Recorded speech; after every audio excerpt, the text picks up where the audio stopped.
Welcome back, everyone. I'm Scott here with the bricks. Now let's go with the review. Today we walk like Egyptians as we travel back in time with the LEGO architecture set 21058, the Great Pyramid of Giza. So let's unwrap this set as we break into the mummy's tomb.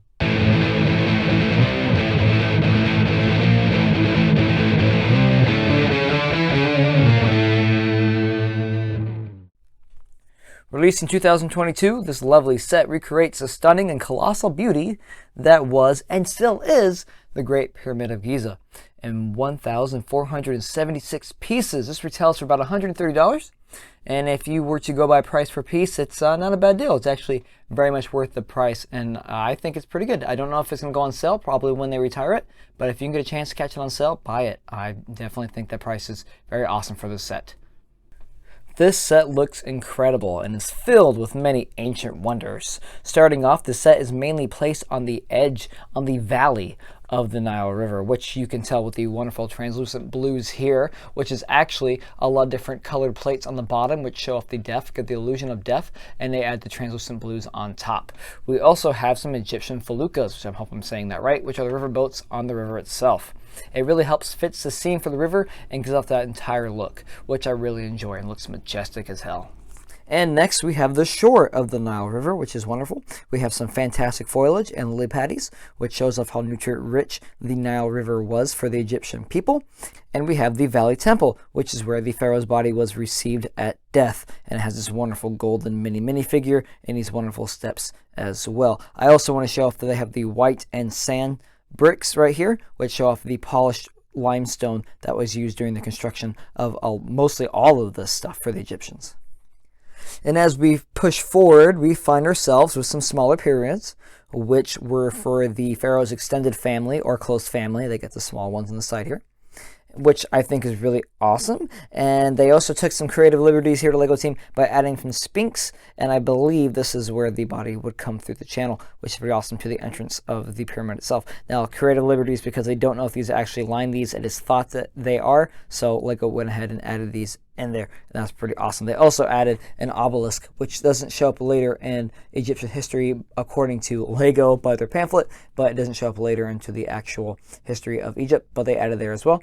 I also love that they put a actual village at the foot of the pyramid, which is where the workers lived. And I believe that in the recent discovery was made that this village does exist, because the remains were found after the Nile had flooded and they were able to find the pieces of the village, which is, I think, is really important to the set because we have some inclusion. And I also want to note that they have found out that they actually were paid to build the temple itself. So that's actually pretty good on the pharaoh on that end too. But let's keep going. And finally, we have the Great Pyramid itself, which is the final tomb for Pharaoh Khufu. Here, LEGO decided to do a half pyramid, but is filled with treasures. On the outside, we have the original white polished limestone that was placed on the pyramid and a capstone made of gold. Now, originally, this is what covered the actual pyramid during its construction. I believe that over the years, it was destroyed and pillaged off, especially the gold top would have as well. And once you remove the pyramid, like such, look at that.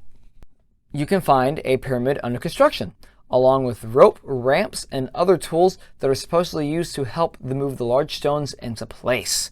And when you turn it around, we get to see inside the tunnel system in Khufu's crypt, which is really awesome, and I think is a very fantastic addition to the set. LEGO also gives you the option to put an extra set if you buy two of these sets to form the entire pyramid. I think it's kind of a scam, but they do give you that with some nice little Technic bricks right here, so you can just plug that bad boy in.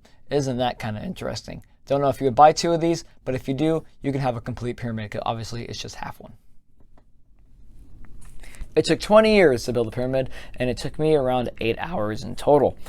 The build itself was fun at first, but once you had built the pyramid itself, it became very repetitive and very tedious, especially repetition of the limestone case, which is pretty much just layered stack on stack on stack, and the tedious work of placing one by one flat tiles all around the pyramid, which are basically just there so that you can easily glide on the outer casing.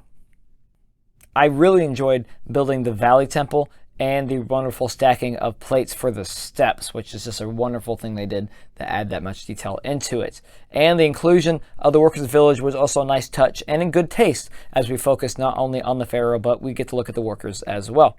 I appreciate that LEGO really did this version of the pyramid as well, because you're not just getting the actual, the one we see today, but we're getting one back in time and seeing it at its height, at its fullest capacity of just being complete, I guess, its fullest completion, which is really cool because we get to finally see that. And I think it's just nice to have it in its height of its power, because then we can see how stunning this seventh wonder of the world truly is. And LEGO really knocked it out of the park with this one. The most interesting part is that LEGO added the under construction version to represent the historical theories and the limestone version as well, which pretty much shows you how LEGO designers would have built it if they had the chance. And in doing so, they would have done it just like this, using wonderful minifigure stepladders to pretty much make a paper mache version, which is actually, it works very well. And I liked it. I thought it was really neat. But like I said, it just got really repetitive. And I think if LEGO had actually built their own pyramids, it would probably look just like that. Last thing I really want to point out are the little sand dunes, which are kind of repetitive in build, but they really fill out the scene, and they're a wonderful addition to the set as well. Lastly, the whole set sits on a constructed platform roughly the same size as one large plate, which makes you wonder why LEGO just didn't use a plate. It also gives you two interchangeable nameplates for the actual name of the pyramid itself, which you have the Great Pyramid of Giza in English, which is cool, and you have it in hieroglyphics, which is really awesome as well. I think I'm going to go with the hieroglyphics though for this set, just to add the authenticity of the set. And well, that's LEGO Architecture Set 21058, the Great Pyramid of Giza, which is a beautiful and wonderful addition to anyone's LEGO collection. Though it might appeal to only a certain audience, pretty much Egyptian fans or architecture fans, I think it's still able to wow everyone with its detailed and overall wonderful presentation of the Great Pyramid of Giza. Pyramid itself can be a little annoying to build, but overall I think it's a great experience. And the build itself was actually very relaxing, not really aggravating, don't really throw anything at you that's a little too complicated, and almost about anybody can do it. For 18 or older set, I think anybody can do it at any age. That's how easy and wonderful this set actually is. For $130, I think that's a pretty solid deal. You can take one of the wonders of the world and put it as a wonder on your shelf. Buy it, build it, and entomb yourself in this set. Thanks for watching. Like and subscribe for more. I'm Scott. Those were the bricks, and that was the review. Thanks.